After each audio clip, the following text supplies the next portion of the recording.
c'est expliquer à l'enfant que certains agissements ne sont pas normaux, qui peuvent les dénoncer. Aussi, voilà, leur dire que effectivement le corps de l'autre doit être respecté. Il y a des enfants à qui personne ne parle de ça et ça en fait un énorme tabou. Et donc après, il ne faut pas être surpris qu'ils aillent chercher leur réponse dans la pornographie en pensant que c'est ça la réalité de la relation à l'autre. Le cricoting, le zombieing. Déjà, vous pouvez être fiers s'ils arrivent à le prononcer. En fait, ils font de l'anglais. Ils font de l'anglais, c'est bien.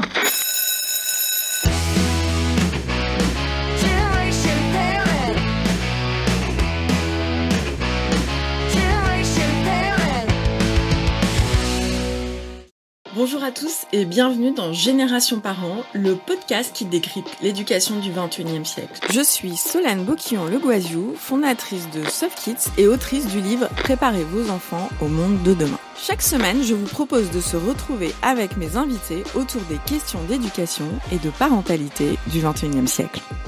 Aujourd'hui, nous avons avec nous Amélia Matar, notre numérique mama, la fondatrice de Coloris. Mika Delova, le Jedi du gaming, designer de jeux vidéo. Et notre invitée spéciale, Valérie Abessera, qui est la fondatrice de Skilex. Pour aujourd'hui, on a beaucoup de choses dans l'actu. Tout d'abord, on va parler du blocage complet de 4 sites pornographiques. Ensuite, on aura un débat sur pour ou contre avoir une éducation sexuelle à l'école. Et nous répondrons comme d'habitude aux astuces des parents et nous terminerons par notre rubrique « Qu'est-ce qu'ils disent ?» Alors c'est vrai qu'en préparant cette émission, Valérie, je t'ai invitée, je t'ai proposé de participer au podcast début septembre, et je ne savais pas qu'au moment où on enregistrerait, l'actualité sur ton sujet serait aussi intense. Il y a sur tous les sujets, que ce soit l'éducation à la sexualité, la pornographie, etc. Je pense que tu dois être assez occupée en ce moment à lire tout ce qui se passe.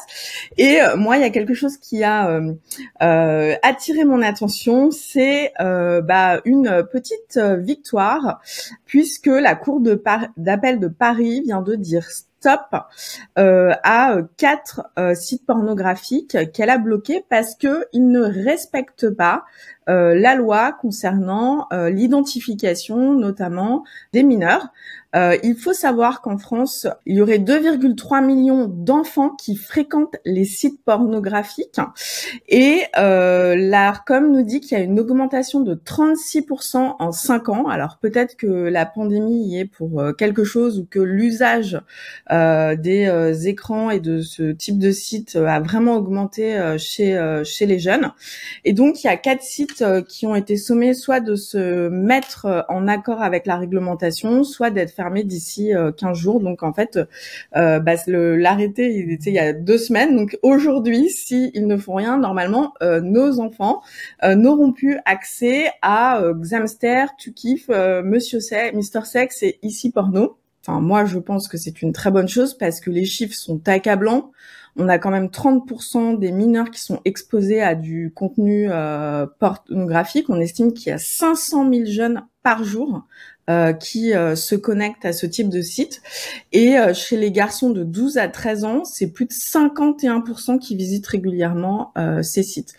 Donc, on doit vraiment faire de la prévention. Alors, je sais pas toi Valérie, est-ce que par rapport à cette nouvelle d'actualité, t'as des choses à nous partager? C'est quelque chose que tu constates toi? Alors, ce qui est assez étonnant, c'est pourtant je suis en veille intensive sur tous ces sujets-là, cette actu-là m'est passée au-dessus de la tête. Donc, tu vois, celle-là, je ne l'ai pas vue. Après, fondamentalement, je trouve que l'intention est bonne. Après, comme tu le disais, c'est 4 sites, mais c'est loin d'être la majorité des sites et c'est pas les sites les plus connus. Enfin, tu vois, moi, honnêtement, ces 4-là, je n'en ai jamais entendu parler de nom, hein, tu vois. Donc, je suis pas sûre que ce soit la référence chez les ados. Contrairement à d'autres sites que je ne citerai pas, mais voilà. En fait, c'est les associations La Voix de l'Enfant et e-Enfance qui ont porté plainte. Et il y avait 9 sites et les autres n'ont pas été condamnés parce qu'ils ne sont pas sur le territoire français. Ouais, je sais. Enfin, c'est toujours la problématique Ouais. du droit européen versus les boîtes américaines qui échappent globalement à tous les contrôles. Mais donc, effectivement, ça pose la question de l'impact effectif de la mesure. Alors, l'intention est bonne et voilà, mais je suis pas sûre que ça change fondamentalement la donne. Et puis, je pense que les ados sont suffisamment créatifs pour aller trouver des moyens détournés, quand bien même on va leur mettre des barrières. Donc, en fait, pour moi, l'interdiction, je suis pas sûre que ce soit la bonne manière d'agir. Moi, je suis plus sur la prévention, l'explication. Après, effectivement, ça dépend bien entendu de l'âge des jeunes. Un enfant, on est d'accord que c'est juste pas possible. Mais du coup, pour moi, va plus passer par un contrôle parental ou par le fait de dire je te donne pas de téléphone, je te donne pas accès à des supports numériques avant tel âge. Après, à partir du moment où c'est des ados et ils sont censés réfléchir par eux-mêmes, pour moi, ça passe plus par le fait de parler, d'expliquer et de les amener eux-mêmes à prendre du recul, quoi. Donc c'est pour ça que pour moi, bon, c'est bien, mais je pense pas que ce soit non plus génial. Ça va pas changer le quotidien des adolescents et des parents, quoi. Là-dessus, je suis d'accord avec toi, il faut beaucoup plus de prévention, mais moi, j'avoue que j'ai été quand même hyper surprise par les chiffres, quoi. Je m'attendais pas à cette dimension-là, à ce qu'il soit autant. Et il y a un autre truc, moi, qui m'a vachement, quand j'ai fait mes recherches, donc ça, c'est le Haut Conseil à l'égalité homme-femme qui avait fait une étude et qui disait que les mots-clés les plus recherchés par les garçons, c'était torture, fantasme, voilà, et donc c'est étranglement aussi, ça fait partie des mots les Oui. plus recherchés. Et donc Alors, voilà, en fait, ça. dans l'absolu, ça interroge. Et là où je trouve qu'effectivement, tu as complètement raison, c'est que la fameuse étude de l'ARCOM qui était sortie en mai 2023, d'abord, elle mettait effectivement le doigt sur l'ampleur du phénomène, puisque 2 300 000 jeunes tous les mois, c'est pas neutre. Et puis surtout, en fait, ça a permis de sortir du débat où jusque-là, on disait, en fait, les pauvres, les enfants, ils font des recherches sur Internet et hop, par hasard, ils tombent sur un truc sur lequel ils devraient pas tomber ou ils voient une fenêtre pop-up. Là, globalement, l'étude de l'ARCOM, elle dit quand même qu'à partir de 12 ans, effectivement, 51% des garçons consultent des sites pornographiques régulièrement, mais surtout, ils passent 1 heure par mois. Donc, c'est pas juste, ils sont tombés par hasard sur un contenu et choqués, ils ont refermé leur truc. Non, c'est une démarche volontaire et 1 heure par mois, c'est pas neutre, quoi. Bah, effectivement, je trouve que ces informations, elles sont ultra choquantes. Et ce qu'on observe aussi, et ce que disait aussi le rapport du Haut Conseil à l'égalité homme-femme, c'est que les jeunes générations, finalement, ne sont pas moins misogynes que leurs aînés. Et on se pose forcément la question du rôle de ces contenus-là dans l'inconscient collectif de ces enfants et les représentations collectives qu'ils ont de la femme et des relations affectives, quoi. Effectivement, ce qui est intéressant par rapport aux âges que vous avez cités, c'est que 90% des jeunes de 13 à 17 ans jouent aux jeux vidéo. Et souvent, le jeu vidéo, c'est la première porte d'entrée au sujet lié à la sexualité, au sexe des fois, à l'identité de genre.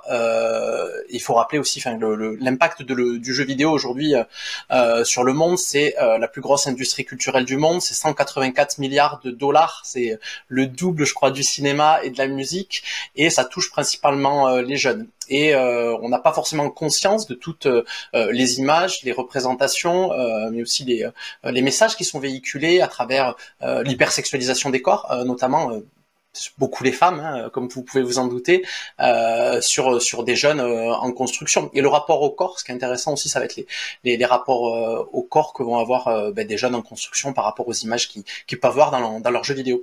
Est-ce que y a des images à caractère vraiment pornographique ou à minima sexuel qu'on retrouve dans les jeux vidéo?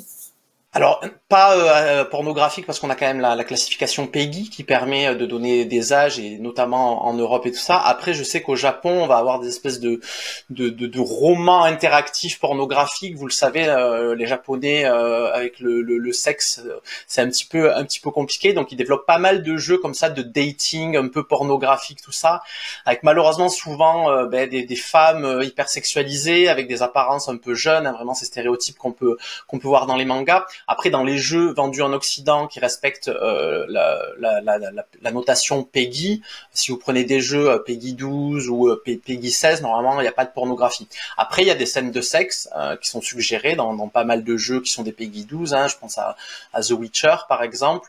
Mais voilà, c'est assez romancé. On voit des petits bouts de peau, tout ça, mais c'est pas de la pornographie à proprement parler. Mika, est-ce que tu peux juste expliquer pour les parents qui nous écoutent la classification PEGI?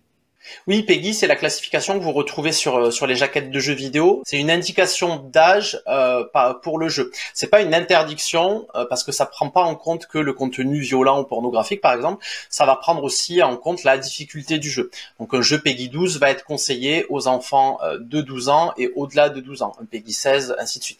Après, généralement, si vous arrivez sur du PEGI 16, PEGI 18, faut vérifier derrière, vous avez des petits pictogrammes qui indiquent s'il y a de la pornographie, s'il y a de la violence, s'il y a du sang, s'il y a des gros mots. Donc voilà, quand vous achetez un jeu, les parents, soyez attentifs à cette classification PEGI qui vous permet de savoir un petit peu comme les films, hein, c'est interdit au moins de 12 ans, interdit moins de 16 ans ou interdit au moins de 18. Et c'est des malins les enfants, généralement ils vont pas vous le dire que celui-là il est interdit ou que c'est à partir de 16 ans. Je pense à tous les jeunes de 12 ans, de moins de 12 ans qui jouent à des GTA ou des choses comme ça, où bon voilà, on peut d'ailleurs recruter des prostituées, on peut écraser des prostituées, il y a des contenus comme ça qui sont pas forcément de leur âge, je pense. Ouais, ils sont très très malins. Très, ah ben malins. Ça oui, surtout sur les sujets que les parents maîtrisent pas, on connaît, on a été des ados nous aussi. Une anecdote, mon aîné, il a fait son anniversaire, enfin c'était ses 10 ans, dans une salle de jeux vidéo, et donc il pouvait choisir tous les jeux vidéo qu'il voulait. Et ils ont commencé à me demander un jeu vidéo, alors je sais plus lequel, mais j'ai plus le nom en tête, mais je savais de nom que c'était interdit aux moins de 16 ans.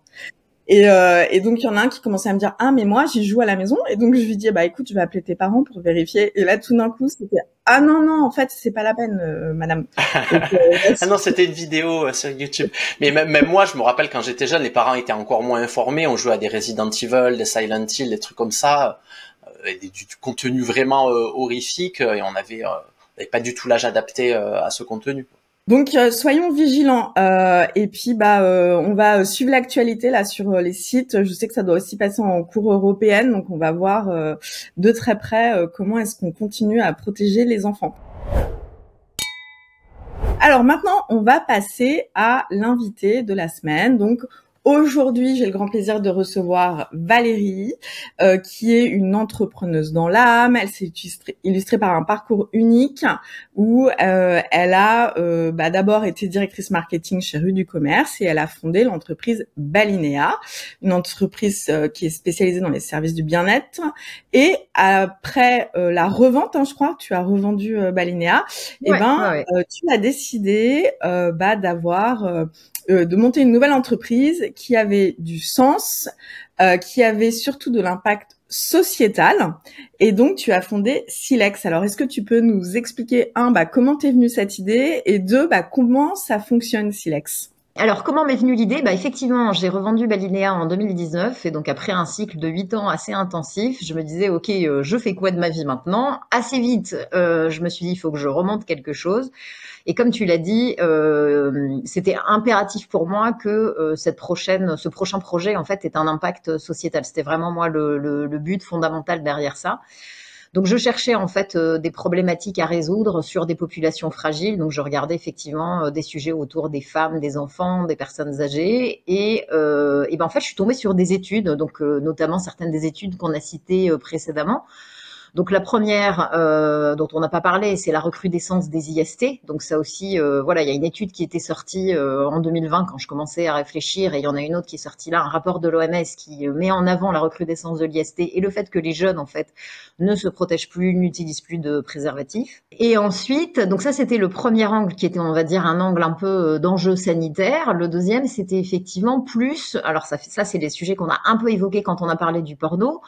En fait, de la relation à soi et de la relation aux autres, avec effectivement le poids des injonctions qui viennent sur les jeunes en diverses et en tout genre, qui viennent, alors certes de la pornographie, mais pas que de la pornographie, c'est toutes les représentations de la société, et toutes les normes pareilles qui vont dicter les comportements qu'on peut avoir vis-à-vis des autres, et donc tout ça qui a un impact sur la relation à l'autre, la relation à soi, la santé mentale, la vie affective et relationnelle, et notamment le sujet des violences sexistes et sexuelles. Donc vous avez effectivement tout à l'heure mentionné le rapport du HCE, c'est vraiment flagrant que les rapports entre les jeunes sont particulièrement inquiétants de ce point de malentendu-là. Donc en fait, je me suis dit, ok, là, il y a un vrai sujet.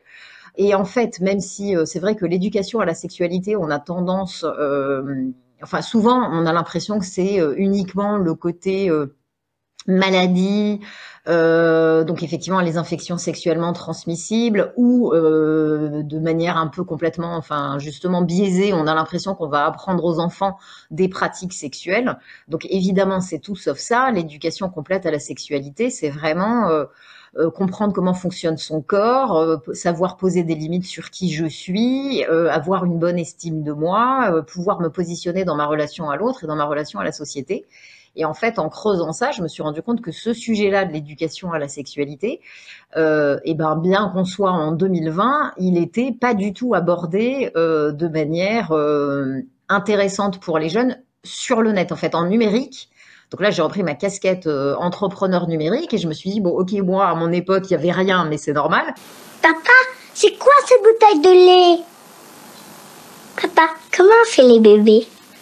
C'est comment aujourd'hui? Et en fait, j'étais assez étonnée de voir à l'époque, donc en 2020, qu'il y avait rien. C'est-à-dire qu'il y avait des sites institutionnels, évidemment, qui étaient bien faits sur le fond. Hein, c'était scientifique, fiable, mais dans la forme, ça correspondait pas du tout à la manière dont les jeunes ont envie de s'informer. Quoi, c'était hyper descendant, rébarbatif, etc. Et donc je me suis dit bon bah ok, voilà, j'ai trouvé mon sujet. Il faut que je réinvente l'éducation à la sexualité. Pour en faire quelque chose de fun, ludique et qui donne envie aux jeunes de s'informer, d'apprendre et de déconstruire les représentations qu'ils peuvent avoir. Alors comment ça fonctionne? Donc c'est en fait c'est une plateforme numérique. Donc il y a aujourd'hui il y a deux produits, on va dire. Il y a un premier produit qui est à destination des adolescents et des familles. Donc ça c'est comme ça en fait au départ que j'ai démarré. C'était vraiment de me dire il faut que je trouve une manière d'aborder ces sujets-là qui plaisent aux jeunes. Donc, j'ai beaucoup travaillé avec les jeunes, donc via les réseaux sociaux, pour voir globalement les sujets qui les intéressaient et la manière dont ils avaient envie de les voir traités.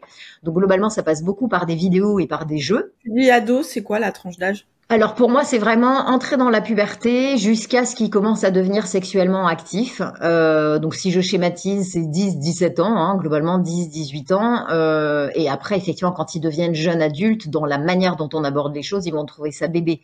Mais on est en tout cas, ça commence avec l'entrée dans la puberté. Donc c'est à partir du moment où on aborde ces sujets-là avec les enfants, c'est autour de 10 ans, 9-10 ans. Ça va dépendre après.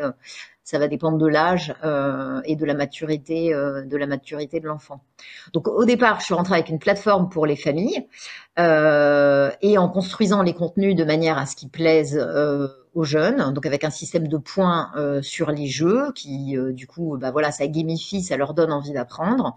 Et en fait assez vite je me suis rendu compte que du coup avec cette approche là je répondais effectivement aux besoins des familles qui avaient envie d'informer leurs jeunes adolescents sur ces sujets-là, mais que fondamentalement, comme c'était sur abonnement payant, je résolvais pas du tout ma problématique d'impact sociétal pour laquelle c'était indispensable que tous les jeunes y aient accès et que ce soit gratuit pour eux.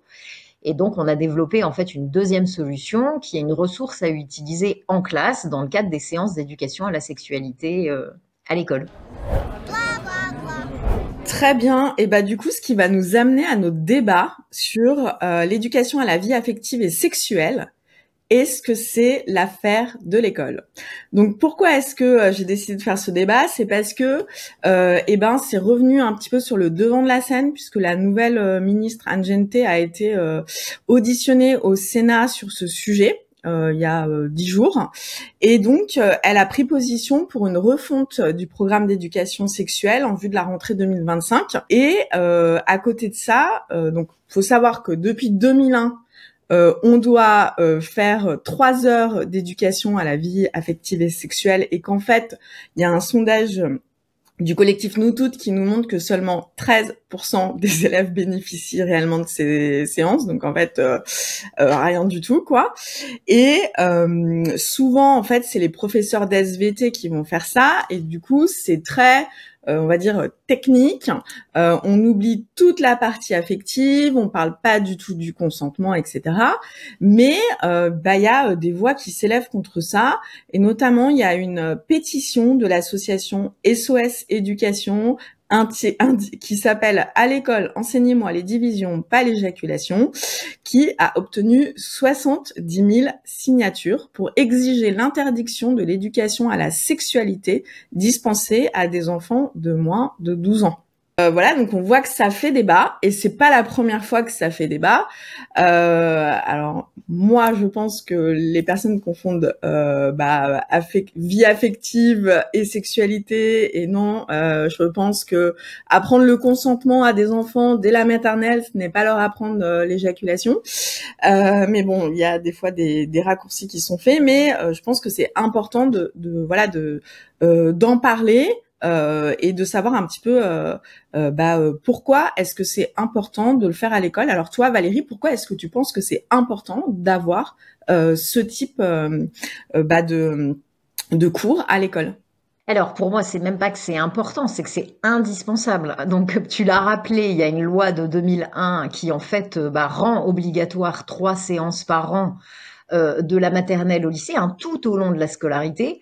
Alors, bien entendu, c'est adapté, les sujets qu'on va aborder, la manière de l'aborder va être adaptée à l'âge des enfants. Donc, évidemment, on va pas parler ni de masturbation, ni d'éjaculation à des enfants de maternelle. Par contre, leur apprendre que on touche pas son camarade, ce que c'est que l'intimité, le consentement, etc., c'est des choses qui sont pour moi fondamentales. Donc, c'est adapté à l'âge de l'enfant. Effectivement, il y a des associations un peu réactionnaires qui diffusent des tonnes de fake news à ce sujet-là. Et donc, il y a des gens qui, sans savoir exactement ce que c'est, font des raccourcis, comme tu le disais, et s'opposent à ça, ce qui est très dommage. Et là où pour moi c'est indispensable, c'est que, alors effectivement, il y a des parents qui disent, en fait, moi, j'aborde ces sujets-là avec mon enfant, donc c'est pas le rôle de l'école. Le rôle de l'école, c'est d'apprendre à lire, à compter, etc., etc. J'ai pas besoin de ça. Ça relève en fait de la responsabilité des parents. Sauf qu'en fait, d'abord, tous les parents ne sont pas dans cette démarche-là. Il y a des parents qui disent, moi, j'ai pas envie de parler de ces sujets-là, je ne suis pas à l'aise pour en parler. Donc, de fait, en fait, il y a des enfants à qui personne ne parle de ça, et ça en fait un énorme tabou. Et donc après, faut pas être surpris qu'ils aillent chercher leur réponse dans la pornographie en pensant que c'est ça la réalité de la relation à l'autre. Et ensuite, c'est que, il y a des parents qui n'ont pas envie d'en parler, des parents qui sont pas en mesure d'en parler parce que eux-mêmes n'ont pas les bonnes informations. Il y a des parents qui ont l'impression que parler de sexualité, c'est parler de sa vie sexuelle et ses enfants. C'est pas non plus ça, en fait. C'est juste leur donner des informations scientifiques sur le fonctionnement du corps et leur donner le cadre de la loi, de l'éthique, de ce qui est fait dans la société, en fait. Et certains parents, en fait, vont aller projeter leur propre représentation ou leur absence d'éducation à la sexualité sur leurs enfants. Donc ça non plus, ça marche pas. Pareil, je sais pas si on va avoir un débat avec des contradicteurs ce soir, aujourd'hui, mais moi pareil, je trouve que c'est impensable que ces enseignements soient pas au sein de l'école, pour une simple et bonne raison, c'est que l'école, on a 99% des enfants qui sont scolarisés, donc ça nous permet d'avoir véritablement un impact très fort auprès de tous les enfants. Et il y a un autre sujet aussi qu'on n'évoque pas beaucoup, c'est la question de l'inceste et des violences sexuelles faites sur les enfants. Donc ces interventions précoces, ça permet aussi de prévenir et de protéger ces enfants en leur expliquant que certains agissements dont ils sont victimes ne sont pas normaux et qu'ils sont en droit de pouvoir les dénoncer et de pouvoir se protéger. On parle quand même, la Civise parle de 160 000 enfants chaque année qui sont victimes de violences sexuelles. C'est effroyable. Ouais, on estime que c'est 2 enfants par classe. Ouais, c'est 1 sur 10. Rien que pour ça, en fait, on pourrait prendre juste ce point-là. C'est énormément de victimes et effectivement, c'est pas du tout une éducation, la sexualité telle que on la connaît nous en tant qu'adultes. C'est expliquer à l'enfant que certains agissements ne sont pas normaux, qui peuvent les dénoncer. Effectivement, je le redis, et aussi leur dire que effectivement le corps de l'autre doit être respecté, qu'on ne peut pas aller toucher certaines parties de son camarade parce que ça peut le blesser, l'agresser, et qu'à contrario, lui aussi, il est en droit de se protéger vis-à-vis de ses camarades, parce qu'il y a aussi des agressions entre enfants, bien sûr, parfois avec des différences d'âge, parfois même au même âge, et donc permettre effectivement de sécuriser en fait les enfants dans un environnement dans lequel ils sont tous les jours.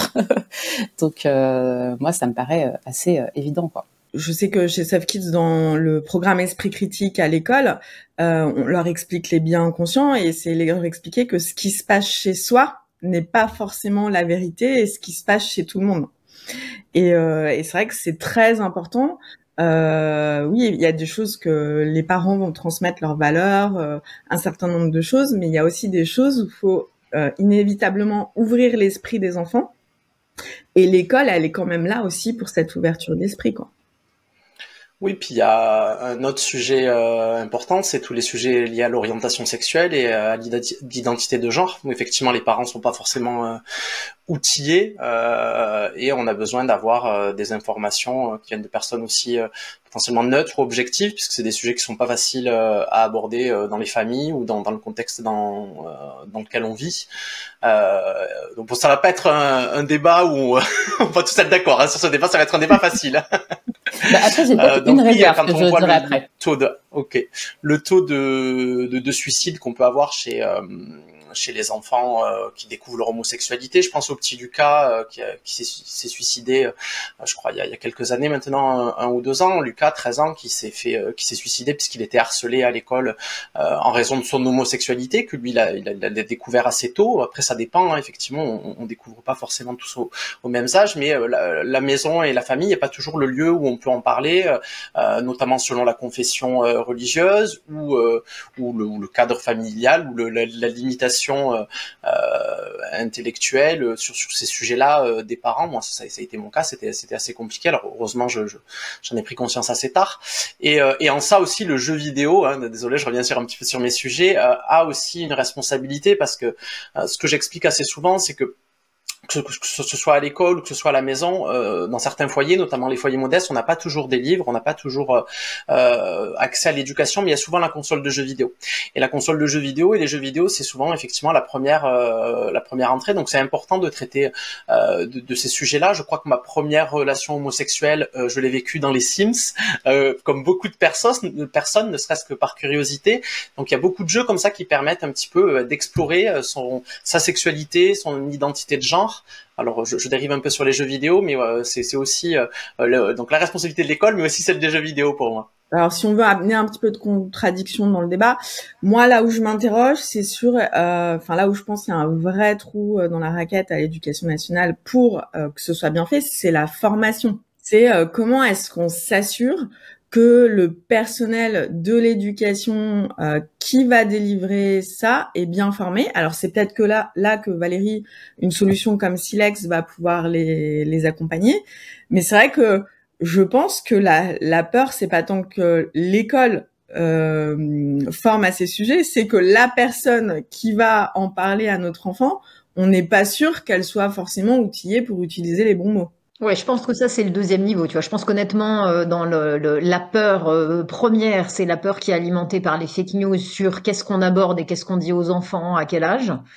Et après, le deuxième niveau, c'est de se dire, mais effectivement, quelles vont être les informations qui vont être données. Donc pour moi, les deux piliers, c'est vraiment la science et le droit. On n'est pas là pour parler de son opinion, ses représentations. Il y a une mise à distance de sa propre sexualité.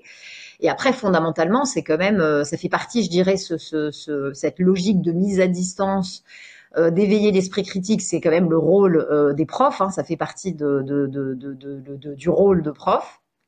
Et en l'occurrence, moi, je vois aujourd'hui sur les enseignants et les personnels en fait qui utilisent la ressource, c'est globalement des personnes qui ont été formées à l'éducation à la sexualité. Hein, donc le ministère de l'Éducation nationale déploie des formations et donc il y a un certain nombre d'enseignants qui sont référents. Il y a un référent dans chaque académie. Enfin voilà, ça s'appuie quand même sur des personnes qui sont formées. À partir du moment où c'est généralisé et où en gros, alors je sais pas quand on y arrivera, il y aura des personnes qui vont être forcées à le faire. Là, je pense que la question se posera. Mais pour l'instant, on est sur des personnes en fait qui sont volontaires, qui se sont formées elles-mêmes, qui ont bénéficié d'une formation de l'éducation nationale. Et effectivement, nous, ce qu'on leur donne, c'est un support clé en main qui va faciliter la mise en œuvre de la séance et la préparation de la séance, quoi. Enfin, c'est vrai que nous, à notre époque, enfin moi je me rappelle, c'était très focus sur le préservatif, le sida, et donc on parlait énormément de ça. Mais aujourd'hui, il y a un certain nombre de nouveaux sujets. On en a parlé au début, la pornographie. Enfin, à notre époque, il y avait quelques personnes qui regardaient Canal+ encrypté le samedi soir. Là, on n'en est plus du tout là, quoi. Hein. Et il y a aussi ces histoires de nude. Enfin, moi, je sais que c'est arrivé à quelqu'un de mon entourage et pourtant elle avait briefé à mort son fils. Voilà, on a des nouveaux sujets, des nouveaux enjeux auxquels nous on n'a pas du tout été confrontés en tant que parents, avec les réseaux sociaux, enfin voilà tout ça. Et il faut bien les adresser. Et c'est vrai que moi je suis plutôt, un de mes mantras en termes d'éducation, c'est prévention, prévention, prévention. Et on peut voir que ça peut sur les nudes, il y a un enfant là avant l'été là qui s'était suicidé parce qu'il était tombé sur du phishing d'Afrique. Il avait envoyé le nude, on lui a demandé je sais plus 3 000 € et le gamin a eu tellement peur qu'il s'est suicidé. Donc en fait c'est des sujets aussi qui sont vus encore comme tabous, mais qu'il faut absolument aborder, quoi. Juste une réserve là-dessus quand même sur le rôle de l'école, c'est que il y a quand même pas mal d'enseignants qui témoignent aussi des réticences de pas mal de familles à aborder ces questions à l'école parce que ils estiment que cet enseignement justement n'est pas objectif et que voilà ils ont des convictions qui sont autres, qui sont pas les nôtres tous les quatre là, mais qui clairement toutes ces associations là très réactionnaires elles abritent aussi un certain nombre de parents et parfois ça va assez loin dans la pression que subissent les enseignants. Donc je crois qu'il y a un rôle aussi de l'institution d'accompagner, de protéger les professionnels qui sont directement au contact des familles pour qu'elles puissent mener à bien cette mission jusqu'au bout. Et je pense que c'est vraiment aussi un des gros freins au fait que ces enseignements soient dispensés, c'est que beaucoup d'enseignants ont peur en fait.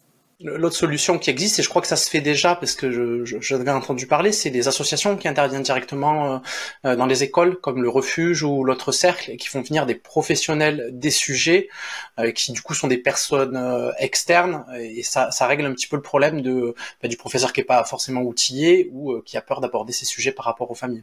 Ouais, c'est-à-dire que effectivement, aujourd'hui, quand tu regardes les chiffres, alors Solène, tu parlais tout à l'heure du sondage qui avait été fait par nous toutes, mais il y a même un rapport de l'Inspection générale de l'éducation nationale qui revenait à peu près sur les mêmes chiffres. Il y a 25% des établissements qui font jamais de séance et en moyenne 15 à 20% des élèves qui en bénéficient. Et aujourd'hui, donc soit c'est pris en charge, on va dire, par c'est souvent à l'initiative de l'enseignant enseignant ou enseignante de SVT ou l'infirmière scolaire, et beaucoup aussi effectivement font appel à des associations extérieures qui viennent intervenir en classe.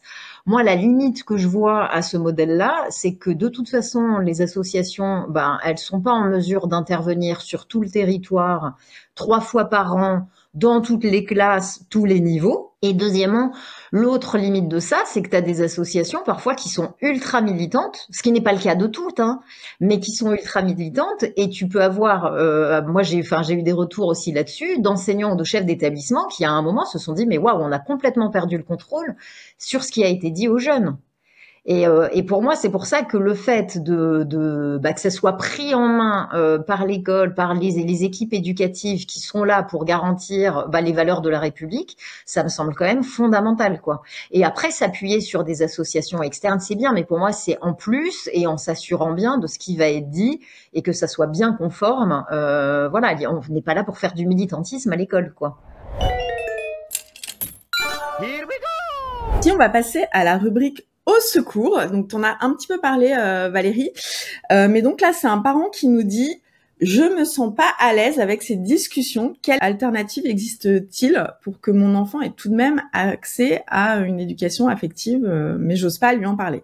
Alors est-ce que vous avez des ressources à conseiller? Est-ce que toi Valérie tu as des ressources? Moi je dis juste, j'en ai trouvé une qui m'a été donnée justement sur LinkedIn où j'avais fait un post sur le sujet. Il y a la chaîne Lily qui vient juste de sortir toute une série de mini vidéos mais genre de 3 minutes qui s'appelle Sexotruc. Comment on fait les bébés, qu'est-ce que ça veut dire pédophile, est-ce que deux garçons peuvent s'aimer, voilà, donc apparemment c'est une série qui est très bien faite. Moi je regardais un petit épisode, voilà. Donc ça c'est une première ressource. Est-ce que vous en avez d'autres à conseiller? Oui, moi j'aime bien les petites vidéos Vincelou Et il y en a pas mal autour de ces sujets. Vous savez, Vince Lou, c'est un petit garçon et sa petite sœur qui se posent plein de questions. C'est des vidéos courtes en dessin animé qui sont accompagnées de tout un déroulé pédagogique. On peut les regarder en classe et ensuite voilà, avoir des débats. Pour les petits, c'est plutôt début de primaire, etc. Et il y en a une qui est sortie il y a pas très longtemps sur le consentement. Il y en a une sur les stéréotypes de genre. Enfin, voilà, il y a plein de vidéos. C'est très bien fait, c'est assez humoristique, ça plaît bien aux enfants. Donc voilà, Vince Lou, j'aime bien. Bon, Valérie, du coup, tu nous proposes Silex for Family pour les ados. Ouais, il y a ça, mais en fait pour moi, non, pas pour les enfants. Pour moi, c'est vraiment pré-ado. Pour moi, c'est intéressant de commencer à regarder avec un pré-ado et après, en gros, lui mettre entre les mains pour qu'il aille continuer à regarder tout seul. Parce que alors, je fais juste une petite aparté. Il y a un truc qu'on n'a pas dit, c'est que à un certain moment, de toute façon, quand tu interroges les ados, la dernière personne avec laquelle ils ont envie de parler de ces sujets-là, c'est quand même leurs parents. Donc c'est pour ça que de toute façon dans la famille il y a quand même une limite. Alors après tu peux parler, tu parles un peu toute seule, mais bon tu sais que c'est entendu, mais tu as assez peu de réponses. Donc voilà, donc c'est pour ça que je pense qu'il y a un moment où en fait quand les enfants sont jeunes, on peut commencer à aborder ces sujets-là avec eux jusqu'à ce qu'ils soient pré-ados. Donc pour moi Silex c'est bien. Et moi sur les petits j'aime bien les livres. Je trouve que voilà un livre, lire un livre avec un enfant, regarder avec lui, etc. C'est pour ça que je tournais la tête parce que j'étais en train d'essayer de chercher le bouquin auquel je pensais. Évidemment, le nom de l'auteur m'échappe au moment où j'en ai besoin. Ah bah ça y est, si, il y a le livre de Charline Vermont, 120 questions autour de la vie affective et sexuelle, qui est super bien fait. Très très bien fait parce qu'en plus c'est par âge. Donc, ouais, voilà. Donc, voilà, on a les questions en fonction des âges. Elle a pris toutes les questions, elle a fait travailler toute sa communauté qui lui a envoyé, je sais pas combien, je crois qu'au départ elle avait 900 questions qu'elle a réduit à 120. Ouais. Et le livre est très très bien fait. Côté jeux vidéo, il n'y a pas de jeux vidéo vraiment éducatifs sur la question. Par contre, il y a énormément de jeux qui vont sensibiliser le jeu vidéo à travers l'immersion. C'est un super outil de sensibilisation parce que typiquement un jeu vidéo, on se met à la place d'un autre personnage. Donc il y a un vrai impact qui se fait dans la personnification et il y a énormément de jeux, notamment des jeux français, je pourrais en citer tout à l'heure, qui vont effectivement aider à la prise de conscience aux questions du consentement, de respect, d'identité de genre, de respect mutuel, d'empathie, des relations humaines, et qui vont le faire en plus de manière un petit peu inconsciente. Et c'est ça qui est intéressant dans le jeu vidéo, c'est que sous le côté divertissement, on va transmettre des messages un petit peu inconscients qui vont permettre de normaliser énormément de sujets. Et généralement, les jeux qui le font bien sont notamment des gros jeux, des gros blockbusters. Hein. Je pense à The Last of Us qui est super pour ça, parce qu'on vend pas ça comme un jeu qui va parler d'un sujet LGBT ou autre. C'est d'abord un bon jeu, et en seconde lecture, à travers un personnage, à travers une histoire, on va sensibiliser à un sujet comme le genre ou comme l'homosexualité ou autre. Donc, t'as The Last of Us, mais est-ce qu'il y en a un que tu veux nous recommander? Deux recos de jeux qui peuvent être intéressantes. Il y a 2 jeux français en plus. Il y a Life is Strange qui est très très cool, qui est très connu, qui est super aussi pour les adultes. Si vous jouez pas aux jeux vidéo, c'est un jeu vidéo qui est assez accessible parce que ça demande pas des grosses compétences. C'est beaucoup d'interactions, de dialogue, c'est assez narratif, une petite enquête, un petit mystère. Et à travers les personnages, effectivement, on va explorer les émotions, l'intimité, le respect, l'amitié aussi, l'amour. Et ça va vraiment encourager à la compréhension de soi et au respect des autres. Donc The Life is Strange, qui est du studio Naughty Dog, qui est un studio français, et un super jeu mobile que je vous encourage aussi à télécharger, qui est pas très cher, qui a été fait par un studio français. C'est Normal Lost Phone. Et en fait, c'est qu'on trouve un téléphone portable et on va devoir farfouiller dans ce téléphone en trouvant des codes, lisant des textos et tout ça. Et à travers la découverte dans ce téléphone, on va découvrir l'histoire d'une personne. Et bon, je peux pas trop vous spoiler, sinon ça enlève tout l'intérêt du truc, mais c'est très très intelligent et ça va vraiment être sur des sujets. Non, je peux pas trop en dire, sinon je vais tout vous spoiler, mais vraiment c'est très très cool. C'est un peu des énigmes, hein. On va on débloque les textos, puis après on débloque les mails, et à travers le truc on va comprendre quel était le mystère, les enjeux de cette petite histoire, avec une forte émotion et une vraie sensibilisation à un sujet qui est assez complexe à comprendre et qui est fait d'une très belle façon. Donc A Normal Lost Phone.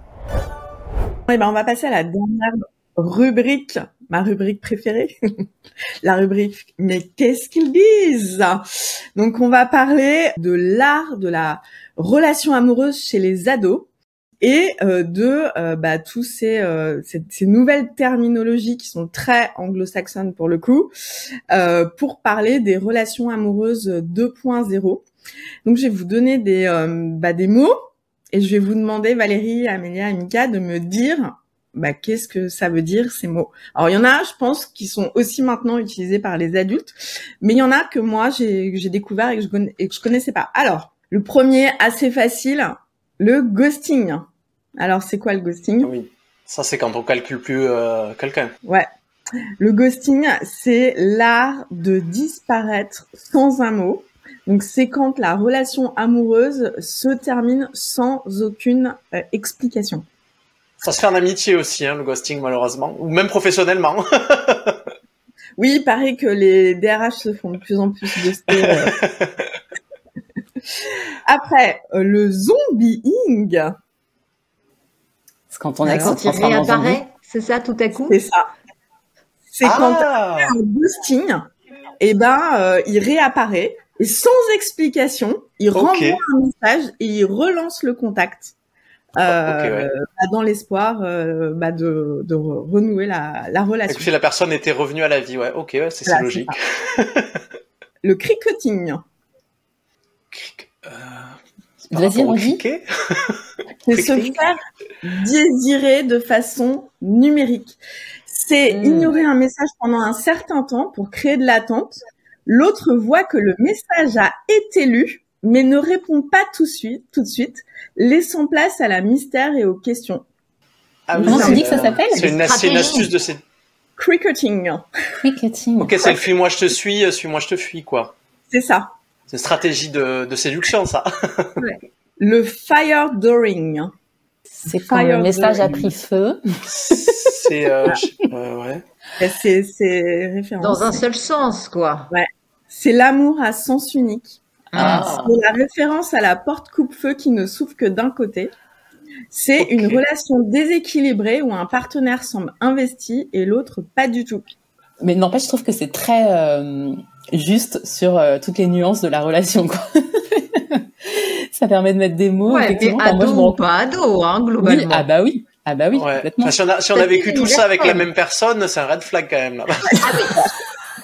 C'est clair. Tu m'étonnes. Allez, le phishing. Ça c'est quand on va chercher des infos, non? C'est quand tu te fais arnaquer, le phishing. Ouais. Tu lances plein de pistes et t'attends de voir ce qui mord. Il s'agit de draguer plusieurs personnes en même temps, en envoyant le même message pour multiplier les chances. Ah ouais. Tu parallélises, quoi. Non, mais c'est logique. C'est productif. Et alors maintenant, le serendipity. C'est serendipity, c'est ça, c'est la sérendipité. Sérendipité. Tu rebondis au hasard. Dating. C'est laisser le hasard, oui, te laisser rencontrer des gens. C'est sortir avec quelqu'un en attendant de trouver mieux. Oh. Ah, c'est bouche-trou, quoi. Ouais. Le freakling. Non. C'est la relation de vacances. Oui. L'amour d'été. C'est l'amour saison. Donc voilà les petits. Ok, je connaissais quand même. Les relations amoureuses des ados ou même des adultes, mais j'ai trouvé tout ça dans un article sur vraiment le langage 2.0 des ados dans la relation amoureuse. Donc voilà, comme ça, si vous entendez vos ados parler de serendipity dating ou de phishing ou de fire dooring, vous aurez le décodage. Déjà, vous pouvez être fiers s'ils arrivent à le prononcer. En fait, ils font de l'anglais. C'est bien. C'est clair. C'est super. Et voilà, on arrive à la fin de notre émission. Merci beaucoup Valérie, Mika, Amélia pour cette discussion riche. J'espère qu'on vous aura inspiré, j'espère qu'on vous aura aiguillé, j'espère qu'on vous aura donné des sources pour mieux appréhender votre parentalité du 21e siècle. N'oubliez pas de vous abonner, de nous laisser un commentaire et je vous dis à la semaine prochaine pour un nouvel épisode. Merci. Bye, merci Solène. Bye bye. Nous espérons que cette discussion vous a donné des pistes pour accompagner vos enfants face aux défis du XXIe siècle. Un grand merci à nos invités. N'oubliez pas de vous abonner à notre chaîne YouTube ou de laisser des commentaires sur vos applications de podcast. Et enfin, je vous dis à la semaine prochaine pour un épisode plein de nouvelles idées pour décoder l'éducation du XXIe siècle. Merci.